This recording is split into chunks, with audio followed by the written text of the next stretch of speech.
আপনাদের সমস্যা এখন সমাধান হয়েছে?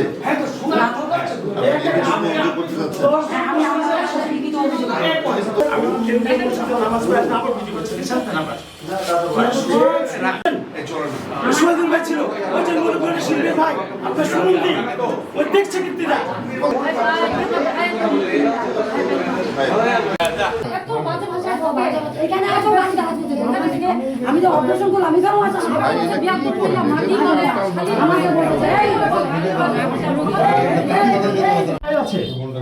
বুঝছেন?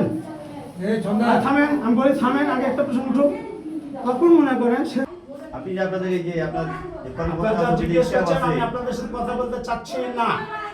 স্বামী যে তদবির করলো না, তার 2 দিন পর থেকে শুরু করছে আমার সাথে। এখন বলতেছে এই বিয়াদব মহিলা, কোনো দোষ করি না আমি উনাকে উনি যেভাবে বলে সেইভাবে কাজ করি, সম্মান করি, উনার বিপক্ষ কথা বলি না। ওই যে আমার স্বামী তদবির করেনি, এখন বলতেছে এই বিয়াদব মহিলা, খবরদার করবে আসবে না, আপনার জন্য আমি অ্যাক্সিডেন্ট হতে যাচ্ছি। আমার জন্য বলে উনি অ্যাক্সিডেন্ট হতে যাচ্ছিল। উনি আমার জন্য কেন অ্যাক্সিডেন্ট হবে? উনি নামাজে যাচ্ছে, আমি কি উনার সাথে ছিলাম, ধাক্কা দিছিলাম? দুনিয়ার মিথ্যা কথা বলে ভাই, এত মিথ্যা কথা। নারী দিবসের যাই যে যখন মেয়েদেরকে নিয়ে গেলাম উপরে, তখন স্যার আমাকে এইভাবে বললো, আপনি তো প্রেম করতে চান মঞ্জুর ভাই, আমি মেয়েদেরকে নিয়ে যাচ্ছি। আর নাসিমা আপা আছে সামনে গেছে লাইন ঠিক করার জন্য, আর আমি সম্পূর্ণ মেয়েদেরকে নিয়ে নিচ থেকে উপরে উঠতেছি। তখন স্যার আমাকে ওইভাবে বলার পরে তখন আর কি আমি লাইন গুলা ঠিক উঠতেছি।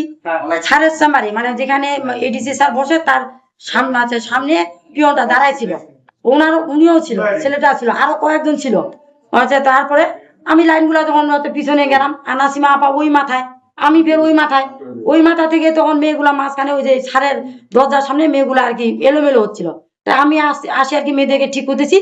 আমাদের ডিডি স্যার আমাকে পিছন পাশে যায়, মাথারা ধরে এইভাবে ধাক্কা দিয়ে বলতেছে কি, এই বিয়াদব মহিলা, বাজে মহিলা, এইভাবে বলে এমন ভাবে ধাক্কা দিচ্ছে।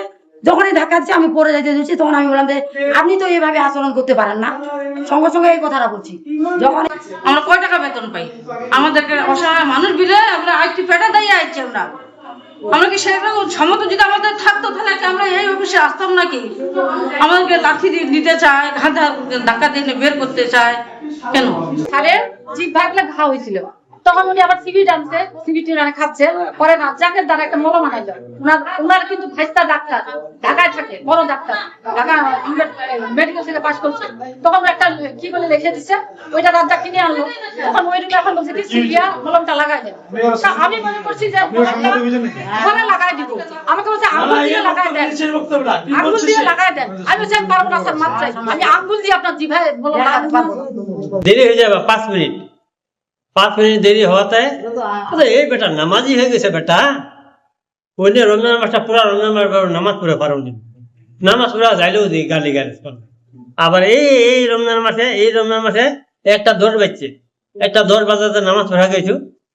আরে বেটা তোমার বাপ বেটা নামাজে যায়নি, তুমি বেটা এত নামাজি হয়ে গেছো। বেটা তুমি নামাজে চলে গেছো, তুমি এত নামাজি হয়ে গেছো। আমরা এই বিষয়ে একটি অভিযোগ আজকে পেয়েছি। কিছু ভদ্র মহিলা আমার কক্ষে এসে উপস্থিত হয়ে ওনারা একটা মৌখিক অভিযোগ দাখিল করেছেন। আমি তাদেরকে আশ্বস্ত করেছি যে বিষয়টি তদন্তপূর্বক প্রয়োজনীয় পরবর্তী ব্যবস্থা গ্রহণ করা হবে, অথবা ওনার যে সংশ্লিষ্ট দপ্তর আছে, দপ্তরের বিষয়টি অবহিত করা হবে।